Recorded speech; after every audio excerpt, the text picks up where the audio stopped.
नमस्कार. अध्ययन स्पर्धा परीक्षा हेल्प डेस्क या आपल्या युट्यूब चॅनलवर सर्वांचं पुन्हा एकदा मनापासून स्वागत. महा TET 2026 ची तयारी करणारे सर्व विद्यार्थी मित्र मैत्रिणी खूप दिवसाच्या गॅप नंतर व्हिडिओ बनवत आहे. तर बॉम्बे हायकोर्टची माझी पण एक्झाम होती, त्यामुळे आणखी काही घरगुती कारणामुळे व्हिडिओ बनवले नव्हते, पण इथून पुढे तुम्हाला डेली व्हिडिओ देण्याचा मी नक्की प्रयत्न करेन.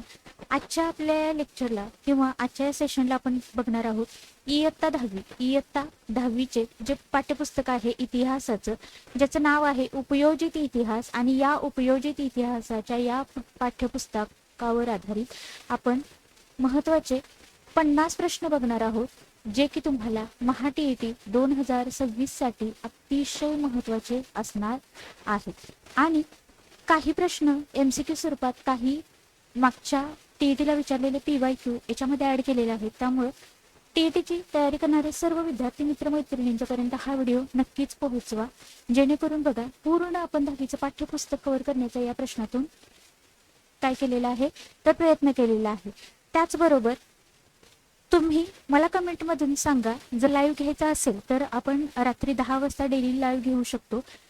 इयत्ता 6वी पासून 12वी पर्यंत नागरिकशास्त्र असेल, त्याच्यानंतर इतिहास असेल, भूगोल असेल, याचा प्रॉपर सिलेबस आणि प्रॉपर प्रत्येक इयत्तावर तुम्हाला PYQ प्लस MCQ सिरीज मी नक्की घेऊन येईल.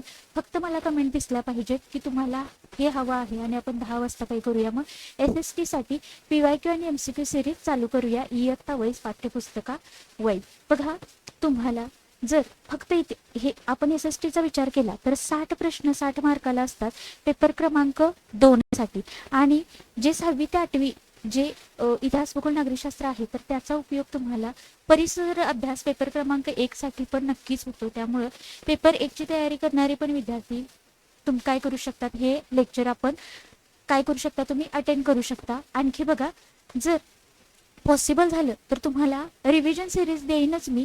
इतिहास असेल, नागरिकशास्त्र असेल, स्टेट बोर्डचे जे पुस्तक आहे तर त्याचे रिव्हिजनचे आपण लेक्चर घेऊया. नाही तर मग आपण काय करूया, 6वी 7वी 8वी इयत्ता वाईज काय करूया, आपण टॉप MCQ आणि PYQ बघूया. म्हणजे 6वी आता प्राचीन भारताचा इतिहास आहे तर 6वी प्राचीन भारताच्या इतिहासावर आधारित सर्व धडे कव्हर होणारे प्रश्न प्लस मागच्या महा TET मध्ये जे जे प्रश्न प्राचीन भारतावर आधारित आहेत तर ते प्रश्न विथ पूर्वानुसार, म्हणजे ते कोणत्या घटकातून कोणत्या धड्यातून आलं इथपर्यंत आपण प्रॉपर मायक्रो अनालिसिस त्याचं करूया. तुम्हाला हवं असेल तर मला कमेंटमध्ये सांगा, आपण त्या प्रकारचे लाईव्ह लेक्चर सिरीज नक्की घेऊन येण्याचा प्रयत्न करेन. आणि बघा, आता महा TET 2026 चे विद्यार्थी आणि त्याचबरोबर जी CTET संभावित आहे जुलै किंवा ऑगस्टला, तर CTETची पण तयारी करणारे जे विद्यार्थी आहेत फेब्रुवारी 2026 CTET साठी आपण खूप सारा डाटा तिथं प्रोव्हाइड करून दिला होता आपल्या चॅनलवर. सगळ्या PYQ अनालिसिसचे व्हिडिओ अवेलेबल आहेत SST साठी. त्यामुळे CTET आणि TET दोन्हीची तयारी करणारे विद्यार्थी मित्रमैत्रिणी या सर्वांनी आपले चॅनल नक्कीच सबस्क्राईब करा. चॅनल आवडत असेल तर लाईक करा. शिकवण्याची पद्धत चांगली वाटली तर कमेंट करून सांगा. काही तुम्हाला सूचना द्यायच्या असतील, काही सुचवायचं असेल, काही सजेशन द्यायचे असतील तरीही आपला कमेंट बॉक्स रिकामा आहे. तुम्ही कमेंट बॉक्समध्ये एक एक कमेंट टाकू शकता. चला आपण सुरू करूया. पहिला जो प्रश्न आहे, ऐतिहासिक घटनांच्या लिखित नोंदी करण्याची सुरुवात कोठे झाली. बघा, तुम्हाला उपयोजित इतिहास धड्याचं नावच आहे उपयोजित इतिहास. तर याच्यामध्ये ऐतिहासिक घटनांच्या लिखित नोंदी ज्या आहेत तर त्याची सुरुवात कोठे झालेली विचारलेली आहे. ऑप्शन A आहे सिंधू संस्कृती, B आहे इजिप्त संस्कृती, C आहे सुमेर संस्कृती, D आहे चीन संस्कृती. तर या प्रश्नाचा जर विचार केला तर आपलं उत्तर असणार आहे ऑप्शन क्रमांक C सुमेर संस्कृती. जी संस्कृती मेसोपोटेमिया या संस्कृतीचा भाग होती आणि या मेसोपोटेमिया संस्कृतीचा जो उगम आहे किंवा विकास कुठे झालेला आहे तर टायग्रिस आणि युफ्रेटिस या नदीच्या काठावर झालेला आहे. टायग्रिस आणि युफ्रेटिस या 2 नदींच्या काठावर या मेसोपोटेमिया संस्कृतीचा उदय झालेला आहे. त्याच्यानंतर बघा, सिंधू संस्कृतीचा उदय, सिंधू नदीच्या काठी इजिप्तचा नाईल नदीकाठी चीन संस्कृतीचा जो उगम आहे किंवा विकास आहे तर तो चीनच्या होयांग या नदीच्या काठी विकास झालेला आहे. या सगळ्या नागरी संस्कृती आहेत. तुम्हाला संस्कृती विचारल्या जातात. मागचे PYQ जर तुम्ही काढून बघितले तर त्याच्यावर तुम्हाला संस्कृतीवर आधारित प्रश्न दिसतो. उत्तर काय असेल, प्रश्न क्रमांक 1 चं ऑप्शन C. आता बघा, तुम्हाला कशावरून हे सांगण्यात आलं की या ऐतिहासिक घटनांच्या लिखित नोंदी करण्याची सुरुवात या सुमेर संस्कृतीमध्ये झाली. तर हा जो काय आहे सर्वात प्राचीन शिलालेख आहे तो जो सध्या फ्रान्समधील लूव्र या संग्रहालयामध्ये ठेवण्यात आलेला आहे. आणि हा किती जुना आहे तर 4500 वर्षांपूर्वीचा हा काय आहे शिलालेख आहे. आणि इथं बघा डायरेक्ट तुम्हाला हे जे स्क्रीनशॉट मी लावलेला आहे तर तो तुम्हाला तुमच्या इतिहासाच्या 10वीच्या पाठ्यपुस्तकातील आहे. आणि मी नेहमी सांगत असते इतिहासाच्या पाठ्यपुस्तकामध्ये तुम्हाला अशी चित्र दिलेली असतात, काही चित्रामध्ये माहिती दिलेली असते, काही हायलाईट करून किंवा ठळक शब्दामध्ये माहित आहे का तुम्हाला अशा स्वरूपात तुम्हाला तक्ते दिलेले आहेत, काही चार्ट दिलेले आहेत, काही ठळक नोंदी दिलेल्या आहेत. तर त्या अजिबात स्किप करायच्या नाहीत. तुम्ही पॅसेज एक वेळ नाही वाचला तरी चालेल पण त्या नोंदीवरून तुम्हाला 100% प्रश्न येतो, त्यामुळे त्या स्किप करायच्या नाहीत. या आपल्या आजच्या व्हिडिओमध्ये आपण काही PYQ पण ऍड केलेले आहे, त्यामुळे व्हिडिओ अगदी स्टार्ट टू शेवटपर्यंत नक्की पहा. तर बघा इथं तुम्हाला डायरेक्ट दिलेले आहे ऐतिहासिक घटनांच्या लिखित नोंदी करण्याच्या परंपरेची जी सुरुवात आहे तर ती मेसोपोटेमियातील सुमेर संस्कृतीमध्ये झाली. दुसरा धडा पाहूया, दुसरा प्रश्न बघूया. रेने देकार्त यांचा प्रसिद्ध ग्रंथ कोणता आहे. तुम्हाला या आपल्या उपयोजित इतिहासाच्या पाठ्यपुस्तकामध्ये काही महत्वाचे विचारवंत दिलेले आहेत ज्याच्यामध्ये रेने देकार्त आहे. पुढचा महत्वाचा विचारवंत आहे जो की व्हॉल्टेअर आहे आणि व्हॉल्टेअरवर पण तुम्हाला प्रश्न आलेला आहे. व्हॉल्टेअर आहे, त्याच्यानंतर पुढचा आहे हेगेल आहे, त्याच्यानंतर रांके आहे आणि फुको आहे. तर यांच्यावर तुम्हाला प्रश्न विचारला जाऊ शकतो. बघा रेने देकार्त, आता इथं काय प्रश्न विचारलाय तर रेने देकार्त यांचा प्रसिद्ध ग्रंथ कोणता आहे तर त्यांचा प्रसिद्ध ग्रंथ आहे डिस्कोर्स ऑन द मेथड. आता पटपट आपण काय करू, या विचारवंताने एक्झॅक्ट काय विचार मांडलेले आहेत. तर रेने देकार्त तर यानं काय सांगितलेलं आहे की हा फ्रेंच तत्वज्ञ होता किंवा फ्रेंच विचारवंत होता. यानं काय सांगितलं तर कागदपत्रांची विश्वासार्हता. इतिहास पाहत असताना घटनांचा कालखंड किंवा घटना समजून घेण्यासाठी कागदपत्रांची जी विश्वासार्हता आहे तर ती महत्वाची आहे असा विचार या रेने देकार्त यानं मांडलेला आहे. त्याच्यानंतर पुढचा आहे बघा तर व्हॉल्टेअर. तर व्हॉल्टेअर हा कोण आहे तर व्हॉल्टेअर हा ज्याचं मूळ नाव आहे फ्रान्सवा मरी अरुये आणि त्यानं काय केलेलं आहे तर मानवी जीवनाचा सर्वांगीण अभ्यास कसा पोषक आहे इतिहासाचा अभ्यास करताना हे विचार यानं मांडलेले आहेत. त्यामुळे त्यांना आधुनिक इतिहास लेखनाचा जनक म्हटलं जातं. त्याच्यानंतर पुढचा विचारवंत आहे हेगल. तर या हेगेलनं काय म्हटलेलं आहे तर पुराव्यामध्ये बदल होत जातात, इतिहासकालीन जे पुरावे सापडलेले आहेत तर त्या पुराव्यामध्ये बदल होतात असा विचार या हेगेलनं मांडलेला आहे. त्याच्यानंतर पुढचा आहे रांके. हा जो विचारवंत आहे रांके यानं काय केलेलं आहे चिकित्सक पद्धती कशी असावी याच्याबद्दल विचार मांडलेला आहे. आणि त्याच्यानंतर कार्ल मार्क्स देखील आहे, विषमतेवर आधारित विचार मांडलेले आहेत. आणि फुको हा जो आहे तर त्यानं कालक्रमानुसार जी मांडणी आहे तर ती कशी चुकीची आहे, ही मांडणी कशी चुकीची आहे किंवा क्रमानुसार जी मांडणी केलेली आहे किंवा काल्पनिकता असेल तर त्याच्यावर टीका या फुकोने केलेली आहे. आणि स्थित्यंतर म्हणजे इतिहास मांडत असताना काही बदल झालेले आहेत तर त्या बदलांचं स्पष्टीकरण देण्यावर भर या फुकोचा आढळून येतो. तर बघा पाठ्यपुस्तकातील महत्वाचे विचारवंत त्यांचे विचार त्यांचे काही ग्रंथ असतील तर त्या ग्रंथावर तुम्हाला 100% प्रश्न विचारला जातो. तिसरा आहे प्रश्न आधुनिक इतिहास लेखनाचा जनक कोणाला म्हणतात. फक्त इतिहास लेखनाचा जनक, बघा फक्त इतिहास लेखनाचा जनक जर तुम्हाला विचारलं तर आपलं उत्तर असणार आहे हेरोडोटस. फक्त इतिहास लेखनाचा जनक हेरोडोटस. पण इथं आधुनिक इतिहास लेखनाचा जनक आहे आणि आधुनिक इतिहास लेखनाचा जनक कोणाला म्हटलं जातं तर व्हॉल्टेअर याला म्हटलं जातं. उत्तर असणार आहे ऑप्शन क्रमांक सी. आणखीन एकदा सांगते, फक्त इतिहास लेखनाचा जनक विचारलं तर हेरोडोटस उत्तर येईल आणि आधुनिक इतिहास लेखनाचा जनक विचारलं तर उत्तर असेल व्हॉल्टेअर. 4 नंबरचा प्रश्न द्वंद्ववादाशी संबंधित विचारवंत कोण होता. आता बघा द्वंद्ववाद म्हणजेच डायलेक्टिक्स. आता द्वंद्ववाद म्हणजे काय बघा तर होय नाही, बरे वाईट, चूक बरोबर अशा ज्या विरुद्ध कन्सेप्ट आहेत तर याच्यावर आधारित विचार या विचारवंतांना मांडलेले आहेत किंवा डायलेक्टिक्स किंवा द्वंद्ववाद असं त्याला म्हटलं जातं. आणि द्वंद्ववादाशी जो विचारवंत संबंधित आहे तर तो आहे हेगेल. ऑप्शन क्रमांक सी. त्याच्यानंतर पुढे 5 नंबरचा प्रश्न दास कॅपिटल हा जगप्रसिद्ध ग्रंथ कोणाचा आहे. दास कॅपिटल हा जगप्रसिद्ध ग्रंथ आहे कार्ल मार्क्स याचा. त्याच्यानंतर 6 नंबर, इतिहासाची कालक्रमानुसार मांडणी चुकीची आहे असे सांगणारे विचारवंत कोण होते? पहिल्या प्रश्नाला मी सांगितलं होतं, तर इतिहासाची कालक्रमानुसार मांडणी चुकीची आहे आणि बदल काय केले पाहिजेत किंवा बदलांचं जे स्पष्टीकरण आहे ते दिलं गेलं पाहिजे असे विचार कोणी मांडलेले आहे? तर मायकेल फुको यांनी. त्याच्यानंतर पुढे 7 नंबर, सोहगौडा ताम्रपटावरील कोरीव लेख त्यांची लिपी कोणती आहे विचारलेला आहे. सोहगौडा येथे ताम्रपट सापडलेला आहे आणि त्याच्यावर जे कोरीव लेख लिहिलेले आहेत तर कोणत्या लिपीत आहेत? ए आहे खरोष्टी, बी आहे देवनागरी, सी आहे ब्राह्मी आणि डी आहे मोडी. तर आपण सोहगौडा ताम्रपट प्राचीन भारताशी संबंधित आहे, लिपी असणार आहे ब्राह्मी लिपी आणि हा आहे आपला सोहगौडा ताम्रपट. आणि कुठे सापडला हा? तर उत्तर प्रदेशमध्ये, जिल्हा आहे गोरखपूर. आणि हा जो सोहगौडा याच्या आधी पण PYQ येऊन गेलेला आहे, त्यामुळे अतिशय आयएमपी आहे. सोहगौडा जो ताम्रपट आहे तर तो मौर्य काळातील असावा असं मानलं जातं आणि त्याच्यावरची जी लिपी आहे तर ती आहे ब्राह्मी लिपी. काय काय लक्षात ठेवायचं आहे? सोहगौडा ताम्रपट कुठे? उत्तर प्रदेशमध्ये गोरखपूर जिल्ह्यामध्ये सापडला. मौर्य काळातील असावा, कालखंड विचारलं, कुणाच्या काळातील होता विचारलं तर मौर्य काळातील असावा असं मानलं जातं आणि लिपी कोणती आहे? तर ब्राह्मी लिपी आहे. पुढे आता 8 नंबरचा प्रश्न आहे. तुम्हाला इकडे कल्हण, बर्नी, बाबर, अबुल फजल दिलेला आहे आणि या व्यक्ती आहेत आणि या व्यक्तीने लिहिलेले ग्रंथ आहेत तर ते इथं गट ब मध्ये दिलेले आहेत. ग्रंथ आणि ग्रंथकार. इतिहास बघा, इतिहास म्हणजेच काय तर प्राचीन ज्या काही भूतकाळामध्ये घडलेल्या घडामोडी आहेत तर त्यांचा अभ्यास. मग तो अभ्यास कशाद्वारे केला जातो? काही लिखित साहित्य आहे, काही मौखिक साहित्य आहे. त्यामुळं साहित्यामध्ये महत्त्वाचे ग्रंथ आहेत आणि ग्रंथकार तुम्हाला 100% विचारले जातात आणि पुस्तकावर आधारित प्रश्न येतो. त्यामुळं हे तुम्ही व्यवस्थित पाहायचं आहे. बघा, कल्हण, बर्नी, बाबर आणि अबुल फजल. आता मी नेहमी सांगत असते जोड्या जुळवा.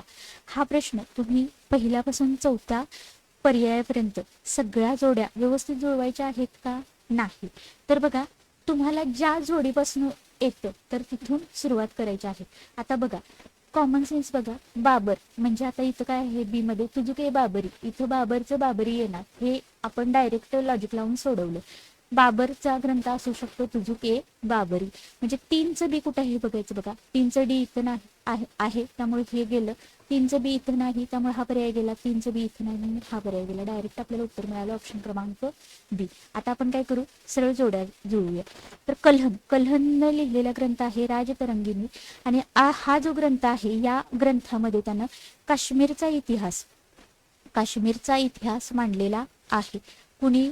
कल्हण याने. आणि या काश्मीरचा इतिहास राजतरंगिणी हा जो ग्रंथ आहे किंवा काश्मीरचा इतिहास कोणत्या ग्रंथामध्ये मांडला? राजतरंगिणी. कुणाचा होता? कल्हणचा. तर याच्यावर पण तुम्हाला PYQ विचारलेला आहे. त्याच्यानंतर पुढे बघा, बरणी. आता बरणी हा जो होता तर त्याचा कोणता ग्रंथ होता? तारिके फिरोजशाही. त्याच्यानंतर बाबरचा आपण बघितलं तुझुके बाबरी आणि अबुल फजल याचं लक्षात ठेवा. अबुल फजलचा ग्रंथ अकबर नामा. परत एकदा, कल्हण, राजतरंगिणी, बरणी, तारिके फिरोजशाही, बाबर, तुझुके बाबरी आणि अबुल फजलचा आहे अकबर नामा. पुढे 9 नंबरचा प्रश्न, भारतीय पुरातत्व खात्याचे पहिले सरसंचालक कोण होते? तुम्हाला CTT ला पण हा अतिशय महत्वाचा प्रश्न आहे. CTT ला पण हा 100% प्रश्न विचारला जातो. तर भारतीय पुरातत्व खात्याचे पहिले सरसंचालक होते अलेक्झांडर कनिंगहॅम. इथं 2 वेळा पर्याय झालेला आहे त्यामुळं तुम्ही कोणताही दिला तरी चालेल. ऑप्शन क्रमांक बी अलेक्झांडर कनिंगहॅम. पुढे अ गट आणि ब गट. आता इथं छोटीशी जोडी देण्याचं कारण काय? फक्त एका शब्दाचा फरक आहे. जेम्स मिल आणि माउंट स्टुअर्ट एल्फिन्स्टन. तर इथं तुम्हाला 2 जोड्या जुळवा असा प्रश्न येत नाही. फक्त दोघांनी जी पुस्तकं लिहिली त्याच्यामध्ये फक्त एक शब्द वेगळा आहे. बाकी सगळा पूर्ण ग्रंथ, पूर्ण शब्द एकसारखे आहेत. त्यामुळं ट्रिकी प्रश्न दिलेला आहे. जेम्स मिल आणि माउंट स्टुअर्ट एल्फिन्स्टन 2 पुस्तकं लिहिली. बघा, the history of British India and the history of India. इथं फक्त ब्रिटिश आणि द हिस्ट्री ऑफ इंडिया. प्रश्न क्रमांक आहे हा आपला 10 नंबर. तर बघा, 10 नंबरचा जेम्स मिलचं जे पुस्तक आहे तर ते आहे the history of British India. James Mill आणि माउंट स्टुअर्ट एल्फिन्स्टन याचं पुस्तक आहे द हिस्ट्री ऑफ इंडिया. फक्त the history of India Elphinstone. आणि the history of British India म्हटलं तर जेम्स मिल. आता बघा परत एकदा, हा जो माउंट स्टुअर्ट एल्फिन्स्टन आहे तर तो कोण होता? तर मुंबईचा गव्हर्नर देखील राहिलेला आहे. मुंबईचा गव्हर्नर. त्याच्यानंतर पुढे 11 नंबरचा प्रश्न, जेम्स ग्रँट डक यांचा प्रसिद्ध ग्रंथ कोणता आहे? बघा, इतिहासामध्ये महत्वाचे टप्पे आहेत, त्या पद्धतीनं मराठ्यांचा पण इतिहास अतिशय महत्वाचा मानला जातो आणि मराठ्यांच्या इतिहासावर आधारित पुस्तक हे जेम्स ग्रँट डक यांनी लिहिलेलं आहे. त्यामुळं इथं मराठ्यांच्या इतिहासाशी संबंधित इथं बघा कोणत्या पुस्तकाचं नाव आहे, ऑप्शन क्रमांक C, a history of the Marathas. बघा, इतिहास लेखन जे झालेलं आहे, भारतीय इतिहास लेखन, ज्याच्यामध्ये प्राचीन भारताचा इतिहास आहे, त्याच्यानंतर मध्ययुगीन भारताचा इतिहास आहे, त्याच्यानंतर आधुनिक भारताचा इतिहास आहे आणि पुढं आधुनिक नंतर स्वातंत्र्योत्तर, आधुनिक आणि स्वातंत्र्योत्तर म्हणजे 1947 नंतरचा जो भारत आहे तर त्याचा इतिहास दिलेला आहे आणि मराठ्यांचा इतिहास सेपरेट दिलेला आहे. तर मराठ्यांच्या इतिहासावर आधारित पुस्तक आहे James Grant duck, a history of the Maratha. पुढे 12 नंबर, 1784 मध्ये कोलकाता येथे एशियाटिक सोसायटीची स्थापना कोणी केली? हा PYQ आहे. पुढे PYQच्या जे क्वेश्चन ऍड केलेले आहेत तर तिथं पण तुम्हाला हा प्रश्न दिसेल. आणि या एशियाटिक सोसायटीवर कधी PYQच्या स्वरूपात 2 वेळा, कधी ऑप्शन मध्ये हा शब्द एशियाटिक सोसायटी तुम्हाला दिसतो. त्यामुळे एशियाटिक सोसायटीशी संबंधित माहिती अगदी व्यवस्थित प्रॉपर करायची. ज्यावेळी तुम्ही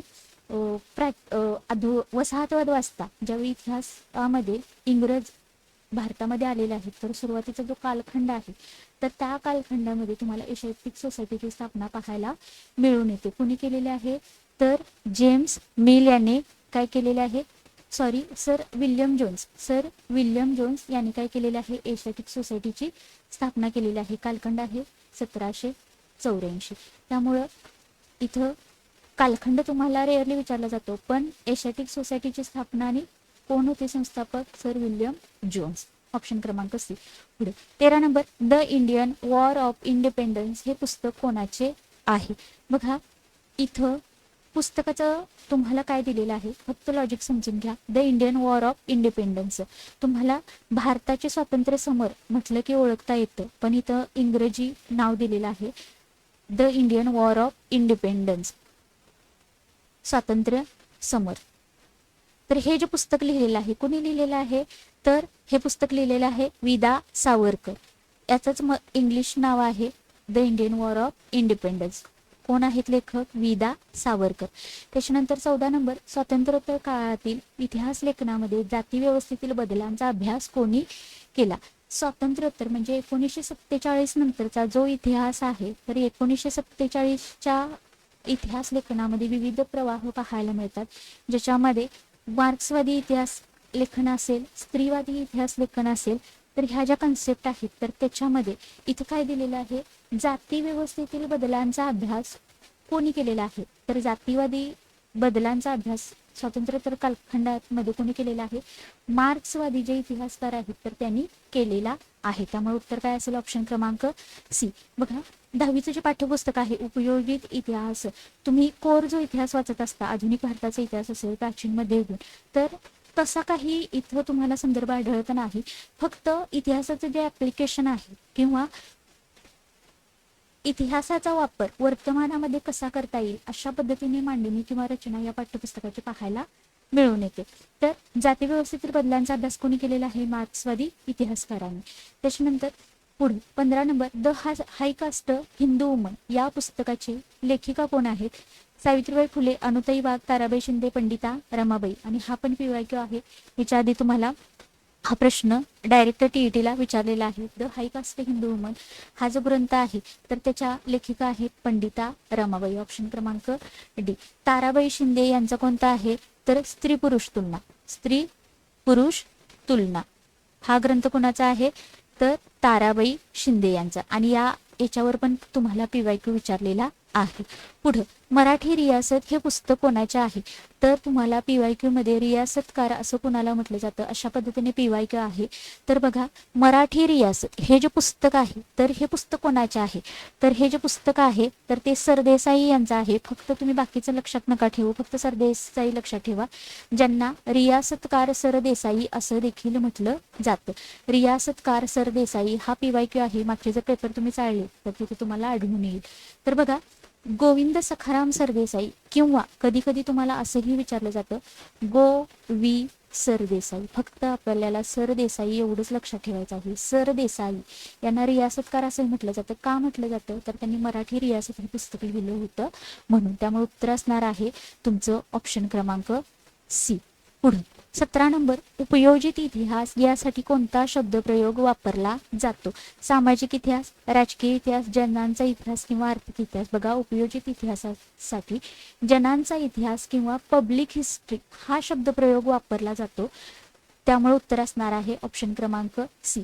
आता इथं जनांचा इतिहास किंवा पब्लिक हिस्ट्री असा का शब्दप्रयोग करण्यात आलेला आहे तर इतिहास म्हणजे फक्त इतिहासाचा अभ्यास करणारे किंवा इतिहास पदवी धारण करणारे यांनीच अभ्यास व्हायचा का? नाही.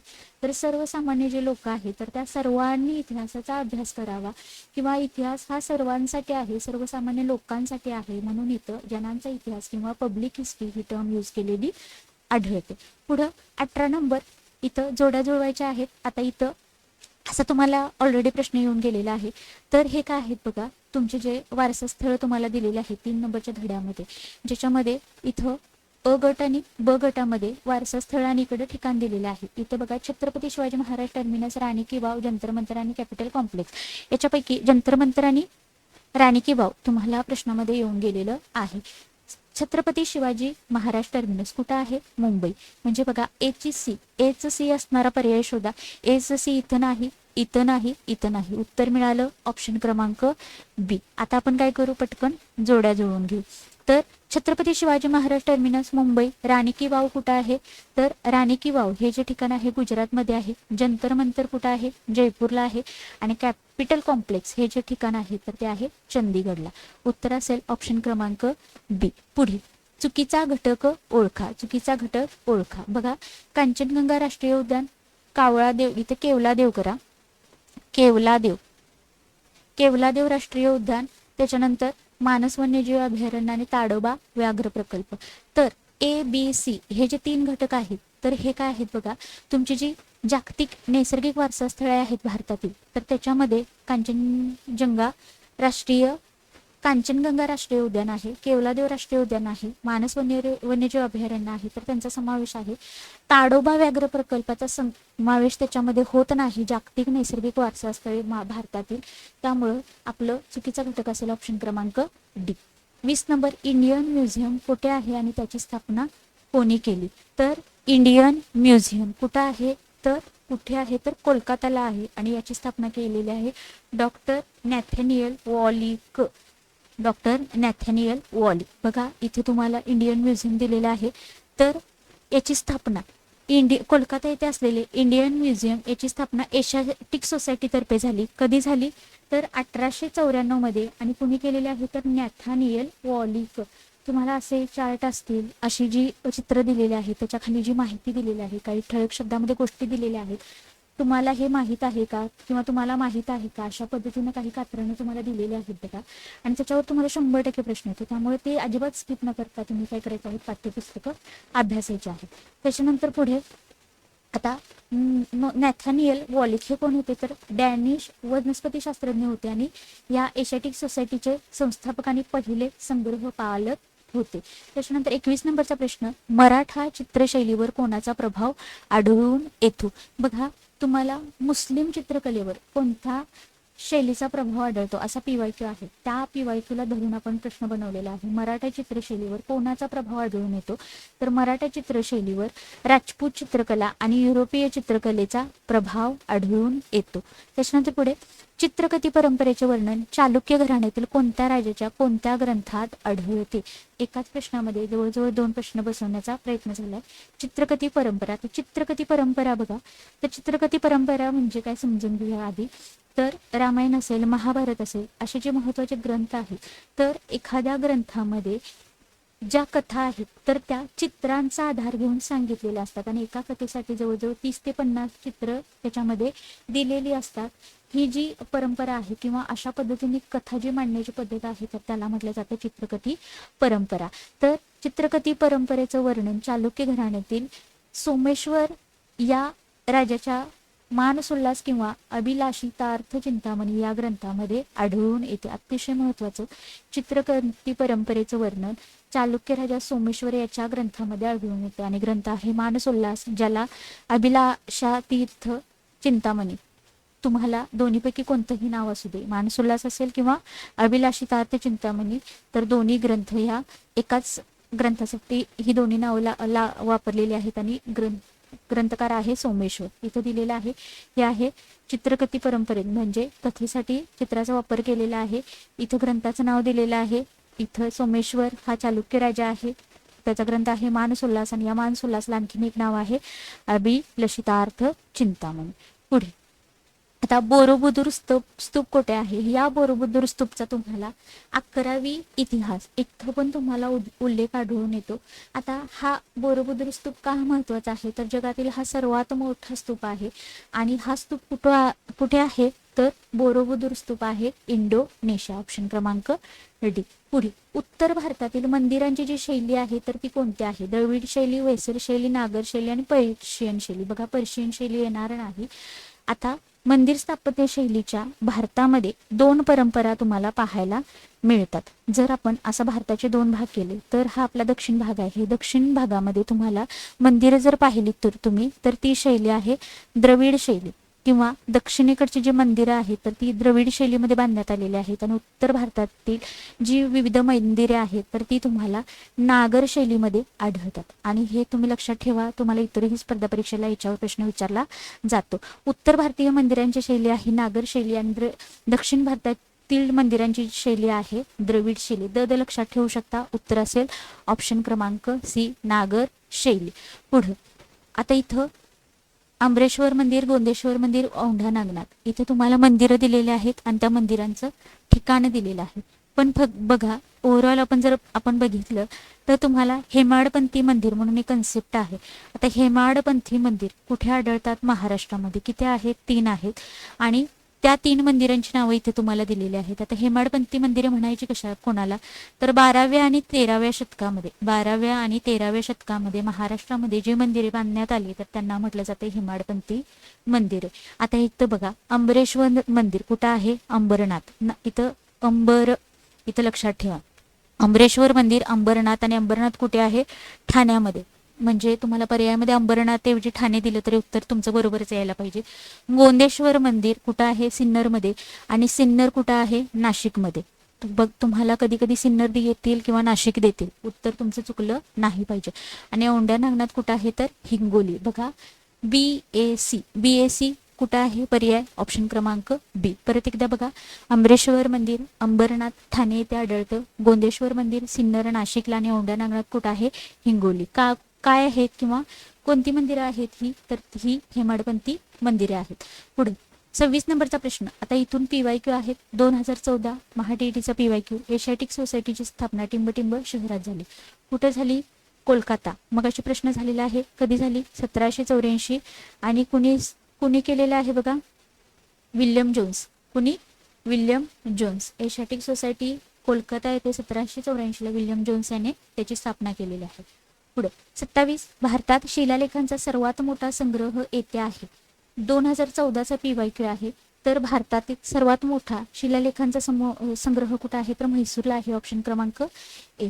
पुढे आता इथं दिल्ली आहे. बघा सर्वात मोठं जर तुम्हाला अभिलेखागार विचारलं तर त्याचं उत्तर असेल दिल्ली. अभिलेखागार. आता अभिलेखागार म्हणजे काय येतं बघा, जर जे इतिहासाशी संबंधित महत्वाचे दस्तऐवज आहेत ते जिथं ठेवले जातात, साठवले जातात, तर त्याला म्हटलं जातं अभिलेखागार. आणि हे सर्वात मोठा अभिलेखागार भारतातील आहे दिल्ली येथे, आणि जे आशियातील सर्वात मोठा अभिलेखागार म्हणून देखील ओळखले जातात. पुढं 28 नंबर पाम्पई किंवा पॉम्पेई असा शब्द आहे. तर हे टिंबटिंब संस्कृतीतील ठिकाण युनेस्कोचे जागतिक वारसा स्थळ म्हणून घोषित ओळखले जाते.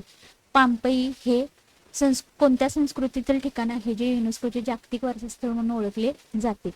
पर्याय दिलेले आहेत रोमन, ग्रीक, सुमेरियन आणि सिंधू. आता बघा सिंधू तर येणार नाही, सुमेरियन येणार नाही, ग्रीक येणार नाही. हे पाम्पेई जर ठिकाण आहे तर ते कुठलं आहे? इटली. तुम्हाला याचा संदर्भ पाठ्यपुस्तकामध्ये आलेला आहे. तर या इटली येथे काही अवशेष सापडलेले आहेत आणि त्याच्यामुळे काय अनुमान काढण्यात आलं की इटलीच्या या पाम्पेई मध्ये सापडलेल्या अवशेषावरून भारत आणि रोम यांच्यामध्ये काय होते, संबंध होते. त्यामुळे संस्कृती कोणती असणार आहे, रोमन संस्कृती. ऑप्शन क्रमांक ए. पुढं 29 नंबर, कायदे मंडळ, कार्यकारी मंडळ आणि न्याय मंडळ हे शासन यंत्रेचे घटक एकमेकांपासून स्वतंत्र असावेत हा सत्ता विभाजनाचा सिद्धांत टिंबटिंब यांनी मांडला. 2017चा PYQ आहे. तर सत्ता विभाजनाचा सिद्धांत मांडलेला आहे मॉन्टेस्क्यूने. हा PYQ आहे. पुढे 30 नंबर, खाजगी मालमत्तेचा अधिकार, उपभोक्त्यांचे सार्वभौमत्व, किंमत यंत्रणा, सरकारची कमीत कमी भूमिका ही टिंबटिंबची वैशिष्ट्ये आहेत. तर हा थोडा ऑड प्रश्न घेतलेला आहे. खाजगी मालमत्तेचा अधिकार म्हणजे मालमत्तेचा अधिकार असेल, उपभोक्त्याचे सार्वभौमत्व आणि किंमत यंत्रणा, सरकारची कमीत कमी भूमिका. बघा, अर्थशास्त्राचे 3 प्रकार येतात, भांडवलशाही अर्थव्यवस्था, अर्थव्यवस्थेचे समाजवादी अर्थव्यवस्था आणि मिश्र अर्थव्यवस्था. समाजवादी अर्थव्यवस्थेमध्ये सरकारची भूमिका मध्यवर्ती असते किंवा सरकार मुख्य भूमिकेत असतो. सरकार आणि जनतेचं कल्याण हे महत्वाचं काय असतं, हेतू असतो. त्याच्यानंतर भांडवलशाही जी अर्थव्यवस्था आहे ज्याच्यामध्ये सरकारची भूमिका कमीत कमी असते आणि इथं उपभोक्ता त्याचं सार्वभौमत्व असतं आणि जो मालक आहे तर तो महत्वाचा असतो. नफा मिळवणे हा उद्देश असतो मेन भांडवलशाहीचा. त्यामुळे उत्तर काय असणार आहे, ऑप्शन क्रमांक ए, सरकारची कमीत कमी भूमिका. त्याच्यानंतर खाली दिलेल्या जोड्यांपैकी बरोबर जोडी ओळखा. आता इथं तुम्हाला व्यक्ती दिलेले आहेत त्यांचे ग्रंथ बघा, Voltaire, the spirit of law, Montesquieu, Candide, Dante, the prince. तर हे तिन्ही चुकीचे आहेत. बरोबर विधान आहे रुसो, एमिल. रुसोचा ग्रंथ आहे एमिल. पुढे 32 नंबर, एम्पी थिएटर, रंगमंडळ हा मूळचा वस्तुप्रकार आहे, ग्रीक, रोमन, भारतीय की चिनी. तर एम्पी थिएटर हा रंगमंडळ हा मूळचा वस्तुप्रकार कुठला आहे, तर ग्रीकचा आहे. ऑप्शन क्रमांक ए बरोबर आहे. त्याच्यानंतर 33 नंबर, खालीलपैकी गटात न बसणारी वास्तू ओळखा. आता इथं बघा, एकाखाली एक यायला पाहिजे होते पण ठीक आहे. आता छत्रपती शिवाजी महाराज टर्मिनस आहे, एलिफंटा लेणी आहे, वेरूळ आहे आणि गेटवे ऑफ इंडिया. आता इथं बघा, छत्रपती शिवाजी महाराज टर्मिनस, एलिफंटा लेणी, वेरूळ आणि गेटवे ऑफ इंडिया. तर वेरूळ, एलिफंटा लेणी, छत्रपती शिवाजी महाराज टर्मिनस यांचं काय आहे, वारसा स्थळांच्या यादीमध्ये समावेश आहे. गेटवे ऑफ इंडियाचा नाही. मग याच्यासारखा सेम प्रश्न आहे. ऑप्शन क्रमांक डी उत्तर असेल. आणि हा 2017चा PYQ आहे. पुढे 34 नंबर, 1556 मध्ये भारतात पहिले मुद्रणालय कुठे सुरू झाले, तर कालिकत, हुबळी, सुरत आणि गोवा. PYQ आहे 2018 TETचा. तर 1556 मध्ये भारतात पहिले मुद्रणालय गोवा येथे सुरू झालेले आहे. गोवा येथे. ऑप्शन क्रमांक डी. 35 नंबर, मराठी विश्वकोशाचे पहिले संपादक कोण होते किंवा टिंबटिंब होते, केतकर, जोशी, महादेवशास्त्री जोशी आणि विजया वाड. वाड येणार नाही, महादेवशास्त्री जोशी नाही, केतकर नाही. उत्तर असेल ऑप्शन क्रमांक बी, तर्कतीर्थ लक्ष्मण शास्त्री जोशी. पुढे हा पण PYQ आहे. त्याच्यानंतर 36 नंबर, हा पण PYQ आहे. मानव हा जन्मतः स्वतंत्र असतो, समाजाचा गाडा सुरळीत चालावा म्हणून जनता स्वतःवर काही बंधने लादून घेते, त्यांच्या अंमलबजावणीसाठी राज्य व्यवस्था निर्माण करते आणि ती ईश्वर दत्त नसून एका सामाजिक करारातून निर्माण झालेले आहे. हा जो सिद्धांत आहे तर ते टिंबटिंब याने मांडला. व्हॉल्टेअर, मॉन्टेस्क्यू, थॉमस जेफरसन. आता व्हॉल्टेअर बघा, आधुनिक इतिहास लेखनाचा जनक नाही.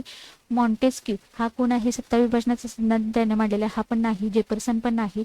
तर इथं सामाजिक करार हे पुस्तक कुणाचं आहे, रुसूचं. आणि इथं सामाजिक करारातून निर्माण झालेला आहे. हा कीवर्ड्स लक्षात ठेवायचा आहे. हे उत्तर असेल ऑप्शन क्रमांक 3. बघा, 11वी जे राज्यशास्त्राचं पुस्तक आहे तर तिथं देखील तुम्हाला रुसोचा संदर्भ आहे आणि काही डाटा तुम्हाला जुन्या अभ्यासक्रमानुसार आहे. त्यामुळे त्या प्रश्नांची उत्तर तुम्हाला आता नवीन सिलेबसमध्ये नाही सापडलं तरी चालेल. जेवढे येतं तेवढ्याच गोष्टी व्यवस्थित करायच्या. काही जुने जे प्रश्न आहेत 2014, 16 TETचे तर ते जुन्या अभ्यासक्रमानुसार आहे. त्यामुळे तो डाटा तुम्हाला कदाचित सापडणार देखील नाही. फक्त तो प्रश्न आला होता त्यामुळे तो प्रश्नाने ते उत्तर तुम्हाला व्यवस्थित लक्षात ठेवायचं आहे. आता सामाजिक करारातून निर्माण झालेली असते काय, तर राज्यव्यवस्था जी निर्माण होते ती तर कोणी मांडलेला आहे, हा विचार रुसो. आणि त्याचं पुस्तक पण लक्षात ठेवा, सामाजिक करार. 37 नंबर, रियासतकार या नावाने कोणाला ओळखले जाते. आता लेटेस्ट 2025 ची TET झाली, शेवटची TET. तर तिथून हा प्रश्न आलेला आहे. मग अशी सांगितलं बघा, मराठी रियासत हे पुस्तक त्यांनी लिहिलं होतं आणि कोण होते ते, गोविंद सरदेसाई. गोविंद सरदेसाई, फक्त सरदेसाई लक्षात ठेवा. आणि पुस्तक कोणतं होतं? मराठी रियासत. आणि या पुस्तकावरून त्यांना रियासतकार सरदेसाई असं देखील म्हटलं जातं. ऑप्शन क्रमांक 2. पुढे आता इथं आंध्र प्रदेश, महाराष्ट्र, केरळ आणि तमिळनाडू इथं काय दिलेलं आहे? तुम्हाला राज्य दिलेले आहेत आणि महत्वाचे लोकनृत्य दिलेले आहेत. आपल्याला सगळ्यांना माहित आहे महाराष्ट्राची लावणी. तर अच तीन कुठं आहे बघा? इथं नाही, इथं नाही, इथं नाही. डायरेक्ट उत्तर मिळाले आणि हा PYQ आहे. कुठला आहे? MHATET 2025. बघा, तुम्हाला सगळ्या जोड्या येणं इथं अजिबात अपेक्षित नाहीत. एक किंवा अगदी रेअरली 2 जोड्या जुळल्या की तुम्हाला पूर्ण जोड्या जुळवा प्रश्न आरामात सुटतो. त्यामुळं आपण काय करू, आता काय सगळ्या राज्यांचे पटपट उत्तर बघून घेऊया. महाराष्ट्र लावणी, त्याच्यानंतर आंध्र प्रदेश बघा कुचिपुडी, केरळ आहे मोहिनी अट्टम आणि तमिळनाडू आहे भरतनाट्यम. तुम्हाला महाराष्ट्र पाठ असतं, तमिळनाडू पाठ असतं. परत एकदा बघा, महाराष्ट्र लावणी, आंध्र प्रदेश कुचिपुडी, केरळ मोहिनी अट्टम आणि तमिळनाडूचं आहे भरतनाट्यम. पुढे जगाचा कारखाना असे वर्णन या देशाचे केले जात असे. 2025 MHATETचा हा PYQ आहे. औद्योगिकीकरणाची जी सुरुवात आहे तर ती इंग्लंडमध्ये झालेली आहे. त्यामुळं उद्योगधंदे असतील, उद्योगांचा विकास असेल तर तो इंग्लंडमध्ये झालाय. त्यामुळे जगाचा कारखाना असं वर्णन कोणत्या देशाचं केलं जातं? तर इंग्लंडचं. ऑप्शन क्रमांक 2. पुढे 40 नंबर.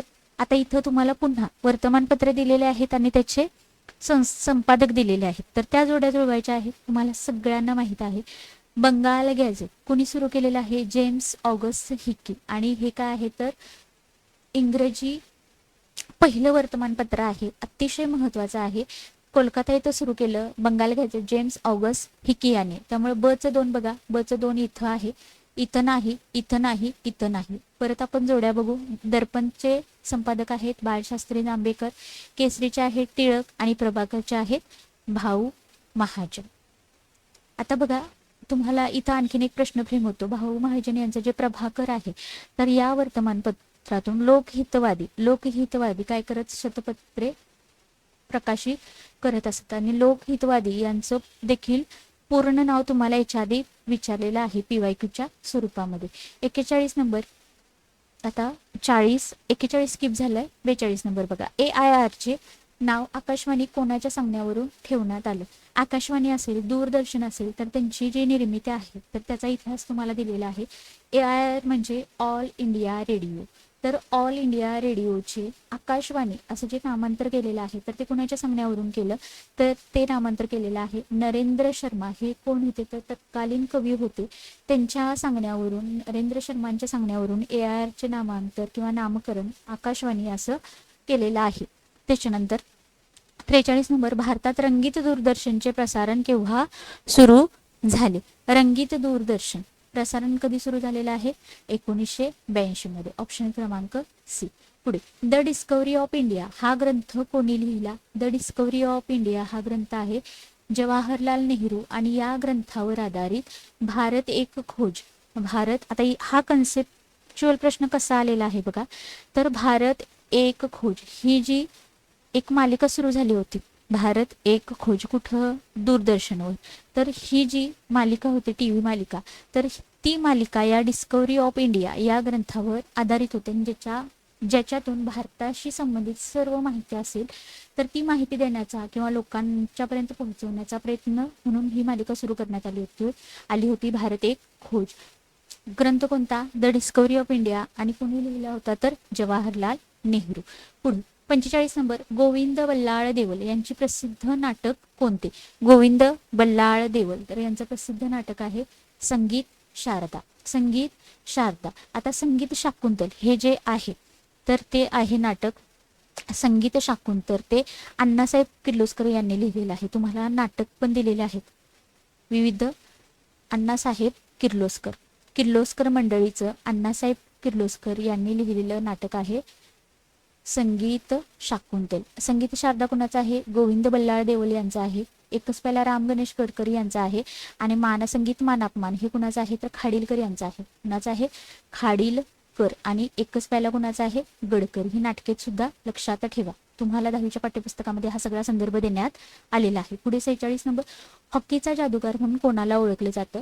नीरज चोप्रा, मिल्खा सिंग, सचिन तेंडुलकर. रनिंगशी संबंधित आहेत, क्रिकेटशी संबंधित आहेत, भालाफेकशी संबंधित आहेत. हॉकीचा जादूगार कोण आहेत? मेजर ध्यानचंद. 1936 मध्ये ऑलिम्पिकमध्ये सुवर्ण मेडल यांनी मिळवून दिलेलं आहे. हॉकी खेळाच्या संघाचं नेतृत्व त्यांनी केलं होतं मेजर ध्यानचंद. आणि त्यांचा जो जन्मदिवस आहे तर तो क्रीडा दिवस म्हणून पण साजरा केला जातो. पुढे 47 नंबर. पूर्वी मराठीतून आकाशवाणीवरून क्रिकेट सामन्याचे समालोचन कोण करत होते? अँकरिंग कोण करत होते? तर तुम्हाला अशा पद्धतीने चित्र दिलेलं आहे आणि चित्रामध्ये त्या व्यक्तीशी संबंधित माहिती दिलेली आहे आणि अशावर तुम्हाला 100% प्रश्न येतो बघा. मराठीतून पूर्वीच्या काळामध्ये आकाशवाणीवरून क्रिकेट सामन्याचे समालोचन कोण करत होते? तर त्यांचं नाव आहे बाळ पंडित. ऑप्शन क्रमांक बी. पुढे 48 नंबर. इस्लामी जगताची सफर घडविणारा प्रवासी म्हणून कोणाला ओळखले जाते? याच्यामध्ये बघा Marco Polo, Ibn Battuta, Vasco da Gama, Ferdinand Magellan. आता वास्को द गामा हा भारताच्या किनाऱ्यावर येऊन पोहोचला होता, पहिला पोर्तुगीज खलाशी, त्यामुळे हे येणार नाही. त्यानं पृथ्वी प्रदक्षिणा केली, हा येणारा नाही. मार्को पोलो यानं काय केलेलं आहे? आशिया खंडाची ओळख युरोप खंडाला करून दिलेली आहे, हा पण येणारा नाही. तर इस्लामी जगताची सफर घडवणारा प्रवासी आहे इब्न बतुता. 14वे शतक म्हणजे बघा मध्ययुगाचा जो कालखंड आहे तर त्या कालखंडामध्ये इस्लामी जगताची सफर घडविणारा प्रवासी म्हणून इब्न बतुताला ओळखलं जातं. जवळजवळ 30 वर्ष हा काय करत होता? जग फिरत होता आणि त्या सगळ्याचं वर्णन त्याच्या लिखाणामध्ये आढळतं. त्यामुळं मध्ययुगाचा इतिहास समजून घेत असताना इब्न बतुताचं लेखन अभ्यासलं जातं. 39 number. National museum of natural history हे जे संग्रहालय आहे तर ते कोणत्या देशामध्ये आहे? जसं आपण कोलकात्याचं बघितलं भारतातील, तसं national museum of natural history हे जे संग्रहालय आहे तर ते आहे अमेरिकेतील. ऑप्शन क्रमांक सी. पुढं शेवटचा प्रश्न 50 नंबर. सरस्वती महाल लायब्ररी. सरस्वती महाल लायब्ररी किंवा सरस्वती महाल ग्रंथालय. तुम्हाला विविध ग्रंथालय त्यांची पण माहिती दिलेली आहे. तर सरस्वती महाल ग्रंथालय हे जे ग्रंथालय आहे तर हे ग्रंथालय कोणत्या राज्यामध्ये आहे? बघा केरळ, मग कर्नाटक, तमिळनाडू, आंध्र प्रदेश. केरळ नाही, कर्नाटक नाही, आंध्र प्रदेश नाही, तर तमिळनाडू. आणि या ग्रंथालयाशी संबंधित कोण आहेत? व्यंकोजी भोसले यांचा संबंध आहे. आणि या व्यंकोजी भोसल्याने या ग्रंथालय समृद्ध करण्यासाठी त्यांनी प्रयत्न केलेले आहेत. त्याच्यानंतर सरफोजी जे भोसले आहेत तर त्यांनी त्याच्यासाठी खूप मेहनत घेतलेली आहे. त्यामुळे या सरस्वती महाल ग्रंथालयाला नंतर सरफोजी भोसले यांचं काय केलेलं आहे? नाव देण्यात देखील आलेलं आहे. तर अशा पद्धतीने आपण इयत्ता 10वीच्या पाठ्यपुस्तकातील जवळजवळ 50 प्रश्न म्हणजे बघितलेले आहेत. आणि बघा जर तुम्हाला अशा पद्धतीनं 6वी, 7वी, 8वी, 9वी, 10वी इतिहास असेल, भूगोल असेल, PYQ प्लस MCQ जर लेक्चर सिरीज हवी असेल तर कमेंटमध्ये मला खूप जास्तीत जास्त मुलांनी कमेंट करा. मी नक्की तुम्हाला उद्यापासून ही सिरीज घेऊन येईन. आणि जे स्टेट बोर्डचं जे रिव्हिजन लेक्चर आहे तर आपण पॉलिटीपासून सुरुवात करतोय बघा. थोडे आहेत म्हणजे तुमचा वेळ पण जास्त जाणार नाही. अगदी इतिहास असेल तर तुम्हाला 1 तासापेक्षा 1.5 तासापेक्षा जास्त वेळ लागेल अखंड पुस्तक एकाच व्हिडिओमध्ये अभ्यासण्यासाठी. त्यामुळं एक 40-45 मिनिटाचा व्हिडिओ होऊन जाईल. शेवटचे एक 4-5 धडे तुम्हाला नागरिकशास्त्रावर आधारित आहे. त्यामुळं नागरिकशास्त्राला पण बघा जवळजवळ 10 मार्क आहेत आणि हे 10 मार्क तुमच्या अगदी हातचे आहेत. तुम्हाला इतिहासाला खूप जास्त डाटा अभ्यासायचा आहे. भूगोलाला तर कन्सेप्च्युअल क्लिअरिटी असणं खूप महत्त्वाचं आहे. आणि पॉलिटी हा विषय असा आहे की थोड्याशा वाचनानं आणि थोड्याशा अभ्यासातून तुम्हाला आउट ऑफ मार्क्स घेता येतात. त्यामुळं नागरिकशास्त्र या विषयासाठी आपण काय करतोय? पाठ्यपुस्तक रिव्हिजन लेक्चर सुरू करतोय. जर तुम्हाला MHA-TET 2026 साठी आणखीन काही तुम्हाला SSTशी संबंधित आणखीन कोणत्या गोष्टीची अडचण असेल किंवा आणखीन तुमची कोणती डिमांड आहे तर ती तुम्ही मला नक्की कमेंटमध्ये सांगा. तुमच्या या 60 प्रश्नांची जबाबदारी माझी असेल आणि तुम्हाला बघा MHA-TET पर्यंत ह्या 60 प्रश्नांचा अतिशय प्रॉपर व्यवस्थित मी गाईड करेन. प्रश्न कुठून येतात, कसे येतात आणि कोणत्या भागावर येतात, कोणत्या गोष्टीवर तुम्हाला फोकस करायचा आहे. तर भेटू आपण उद्या अशाच एका छानशा व्हिडिओसोबत, एखाद्या नवीन व्हिडिओसोबत. तोपर्यंत नमस्कार. आणि चॅनेल बघा, तुम्हाला लेक्चर जर आवडलं असेल, तुम्हाला प्रश्न मुद्देसूद आणि तुम्हाला उपयोगी वाटत असतील तर नक्की लाईक करा, तुमच्या मित्रमैत्रिणींच्यापर्यंत चॅनलची लिंक नक्की प्रोव्हाइड करा. आणि ही जी PDF आहे तर ती PDF मी तुम्हाला आपल्या टेलिग्राम चॅनलवर अपलोड करून देईल. तुम्ही काय करू शकता, तिथून ती वाचू शकता. त्यासाठी तुम्हाला काय करायचं आहे, डिस्क्रिप्शन बॉक्समध्ये जावा किंवा कमेंट बॉक्समध्ये तुम्हाला टेलिग्रामची लिंक पिन करून ठेवेन. तिथं तुम्ही काय करा, त्या लिंकवर क्लिक करून आपलं टेलिग्राम चॅनल जॉईन करा आणि तिथून तुम्ही हे प्रश्न पाहू शकता. त्याचसोबत 10वीपर्यंतचे जे भूगोलाचे पाठ्यपुस्तकं आहे तर ती हायलाईट करून मी टाकलेली आहेत. काही प्रश्नपत्रिका असतील TETच्या तर त्यासुद्धा मी तिकडं आपल्या टेलिग्राम चॅनलवर देईन तुम्हाला. त्यामुळे नक्की टेलिग्राम चॅनल जॉईन करा आणि असंच आपल्या यूट्यूब चॅनलशी कनेक्टेड राहा. चॅनल सबस्क्राईब करा आणि बेल आयकॉन दाबायला अजिबात विसरू नका, जेणेकरून नवीन एखादा व्हिडिओ बनला तर सर्वात आधी नोटिफिकेशन तुमच्यापर्यंत येईल. चालेल, थांबूया मग आपण आता. उद्या भेटू एका अशाच व्हिडिओसोबत. तोपर्यंत धन्यवाद. सर्वांनी काळजी घ्या, आनंदी रहा.